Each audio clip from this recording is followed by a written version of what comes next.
বিদেশে প্রবাসীদের চাকরির সংস্থান, এই ব্যবস্থাটি আপনাদেরই দল, প্রিয় দল তথা আমাদের দলের প্রতিষ্ঠাতা শহীদ রাষ্ট্রপতি জিয়াউর রহমান করেছিলেন।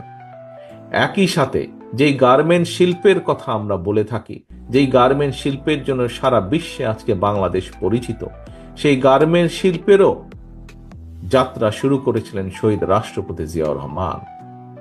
কাজেই এই দুটি উদাহরণ থেকে এরকম আরো অনেক দেওয়া যায়, যেহেতু সময় কম, এই দুটি উদাহরণ দিয়ে আমি যেটি বোঝাতে চাইছি আপনাদের কাছে, যে বাংলাদেশকে এগিয়ে নিয়ে যাওয়ার জন্য, বাংলাদেশের মানুষকে সামনের দিকে এগিয়ে নিয়ে যাওয়ার জন্য যতগুলো উদ্যোগ, শিক্ষার ব্যাপারে হোক, স্বাস্থ্যের ব্যাপারে হোক, অর্থনীতির ক্ষেত্রে হোক, ভোটের অধিকারের ক্ষেত্রে হোক, প্রত্যেকটি ক্ষেত্রে কম বেশি আপনাদের দল বিএনপি, বাংলাদেশ জাতীয়তাবাদী দলের অবদান আছে। আমরা দেখেছি কিভাবে বিগত 15 বছর পালিয়ে যাওয়া খুনি স্বৈরাচার দেশের প্রতিটি প্রতিষ্ঠানকে ধ্বংস করে দিয়ে গেছে।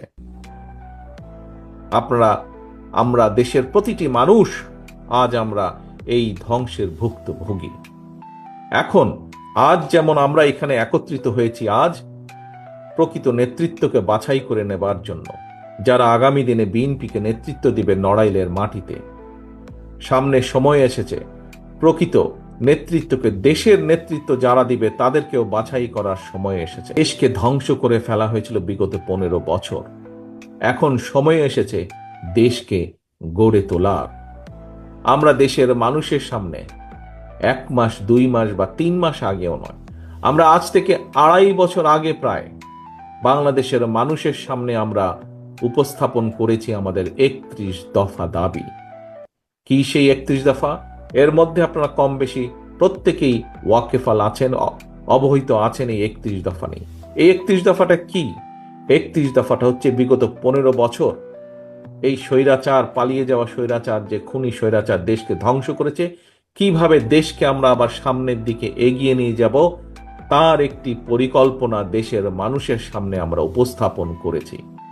প্রিয় সহকর্মীবৃন্দ, আজকের এই সম্মেলনের মাধ্যমে আমরা যেরকম দলকে আবার পুনর্গঠিত করার নতুন উদ্যোগ নিয়েছি, ঠিক একইভাবে দেশকেও আমাদেরকে পুনর্গঠন করতে হবে। এই রাষ্ট্র কাঠামোকে আমাদের মেরামত করতে হবে। কারণ বাংলাদেশের মানুষ অতীতে দেখেছে, কম বেশি যতটুকুই সম্ভব হয়েছে, বাংলাদেশ জাতীয়তাবাদী দল, এই আপনাদের প্রিয় দল, এই দলই দেশের মানুষের জন্য, দেশের জন্য কাজ করেছে। হতে পারে আমরা যতটুকু করতে চেয়েছিলাম বিভিন্ন কারণে আমরা হয়তো ততটুকু করতে পারিনি, কিন্তু তারপরেও করার মধ্যে যতটুকুই করেছে একমাত্র আপনাদেরই প্রিয় দল, বাংলাদেশ জাতীয়তাবাদী দল।